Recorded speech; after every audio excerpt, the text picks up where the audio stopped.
12월 12일 하늘에서 내리는 일용할 양식 하나님의 말씀은 민수기 5장 1절에서 10절까지 말씀입니다. 여호와께서 모세에게 말씀하여 이르시되 이스라엘 자손에게 명령하여 모든 나병 환자와 유출증이 있는 자와 죽음으로 부정하게 된 자를 다 진영 밖으로 내보내되 남녀를 막론하고 다 진영 밖으로 내보내어 그들이 진영을 더럽히게 하지 말라. 내가 그 진영 가운데에 거하느니라 하시매 이스라엘 자손이 그같이 행하여 그들을 진영 밖으로 내보냈으니 곧 여호와께서 모세에게 이르신 대로 이스라엘 자손이 행하였더라. 여호와께서 모세에게 말씀하여 이르시되 이스라엘 자손에게 이르라. 남자나 여자나 사람들이 범하는 죄를 범하여 여호와께 거역함으로 죄를 지으면 그 지은 죄를 자복하고 그 죄값을 온전히 갚되 5분의 1을 더하여 그가 죄를 지었던 그 사람에게 돌려줄 것이요 만일 죄값을 받을 만한 친척이 없으면 그 죄값을 여호와께 드려 제사장에게로 돌릴 것이니 이는 그를 위하여 속죄할 속죄의 순양과 함께 돌릴 것이니라. 이스라엘 자손이 거제로 제사장에게 가져오는 모든 성물은 그의 것이 될 것이라.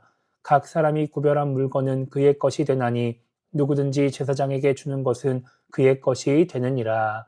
아멘. 오늘 우리가 읽은 말씀은 부정한 사람과 또 죄값을 치르는 것에 대해서 기록하고 있습니다. 하나님은 2절에서 나병 환자와 유출증이 있는 사람과 부검으로 부정하게 된 사람들을 다 진영 밖으로 내보내라고 말씀하십니다. 피부병이 있는 사람들, 성병에 걸린 사람들, 주검을 만져서 병에 걸릴 위험에 있는 사람들을 이스라엘 자손들의 장막 밖으로 내보내라는 것입니다. 3절을 보면 그렇게 해야 되는 이유는 하나님이 이스라엘의 진영 가운데 계시기 때문이라고 말씀하십니다. 그리고 하나님은 5절 이하의 말씀에서 다른 사람에게 죄를 지었을 때 그 죄에 대해 값을 치르며 보상하라고 말씀하십니다. 죄로 인해서 다른 사람에게 준 피해를 계산하고 그 값을 치르라는 것이죠. 그런데 그 피해 금액에 5분의 1을 더해서 보상을 하라고 말씀하십니다. 만약 그 보상을 받을 당사자나 가까운 가족, 친척이 없으면 그때는 그 죄값을 하나님께 가져오라고 말씀을 하십니다. 오늘 말씀을 통해 우리가 생각해 봐야 하는 것은 반복되는 하나님의 말씀입니다. 오늘 민수기 5장 1절부터 4절까지 말씀은 레위기 11장부터 15장에 기록되어 있는 말씀과 동일한 말씀입니다. 레위기에 기록되어 있던 여러 설명들이나 해결 방법을 제외하고 결론만 기록한 것이 오늘 말씀인 것이죠. 그리고 5절부터 10절까지 말씀도 출애굽기 21장과 22장, 그리고 레위기 6장에 기록되어 있던 말씀과 비슷한 내용의 말씀입니다. 죄값을 받을 만한 친척이 없으면 하나님께 가져와서 제사장에게 돌리라는 말씀은 새로운 말씀이지만 그 전에 나오는 기본적인 개념은 동일한 것입니다. 그러니까 지금 하나님은 예전에 하신 말씀들을 반복해서 말씀하고 계신 것입니다. 그런데 하나님은 이렇게 예전에 하셨던 말씀들을 반복하실 때 예전에 이야기했던 대로 해라 이렇게 말씀하지 않으십니다.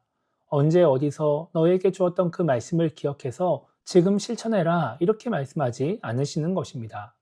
하나님은 오늘 말씀처럼 요약을 하더라도 그 말씀을 그대로 반복해서 말씀해 주십니다. 이러한 방식은 다른 성경에서도 동일하게 나타납니다. 예전에 기록된 말씀들이 반복될 때 그것을 적당히 넘기지 않고 있는 그대로 반복해서 기록하는 것입니다. 사도행전 10장을 보면 이방인인 고넬료가 베드로를 초청합니다. 베드로가 고넬료의 초청을 받아들이게 하기 위해서 하나님이 환상을 보여주시면서 말씀을 하시고 그리고 베드로는 그 말씀에 순종해서 고넬료의 집에 가게 되죠. 사도행전 11장에 보면 베드로는 예루살렘 교회에 이 사건에 대해서 보고를 합니다. 그때 사도행전 10장에 있었던 일을 이야기하는데 성경은 그 베드로의 말을 거의 그대로 기록을 합니다. 요약을 하거나 빼먹지 않는 것입니다. 왜 굳이 그렇게 번거롭게 같은 말씀을 반복하고 있을까요? 그것은 우리 인간에게 반복이 필요하기 때문입니다. 하나님이 편하고 성경의 저자들이 편하자고 예전 말씀을 찾아보라고 하면 찾아보지 않고 제대로 기억을 하지 못해서 하나님 말씀대로 살지 않기 때문인 것이죠. 그래서 우리는 이렇게 반복되는 말씀을 만나게 될 때 당연히 아는 말씀이라고 생각하거나 반복되기 때문에 지루하다고 생각하지 않아야 합니다. 반복해야 할 만큼 중요한 말씀이라고 생각하고 그만큼 우리가 잘 알기를 바라신다고 생각하며 더 주의 깊게 더 잊지 않으려고 애를 써야 하는 것입니다. 그래야 하나님의 말씀을 잊지 않고 그 말씀대로 살아가는 신앙인, 하나님의 뜻을 이루는 신앙인이 될 수 있는 것입니다. 그래서 오늘 하루를 시작하며 이렇게 기도했으면 좋겠습니다. 반복되는 말씀 속에 담겨 있는 하나님의 의도를 잊지 않음으로써 더 주의 깊게 말씀을 읽으며 기억하려고 애를 쓰는 신앙인이 되게 달라고 기도했으면 좋겠고요. 말씀을 듣고 흘려보내는 것이 아니라 기억하고 간직하며 순종하는 신앙인이 되게 달라고 기도하며 오늘 하루를 시작했으면 좋겠습니다. 그렇게 하나님의 말씀을 잘 기억하고 순종함으로써 하나님의 뜻을 이루어가는 우리 모두가 되기를 주님의 이름으로 축복합니다.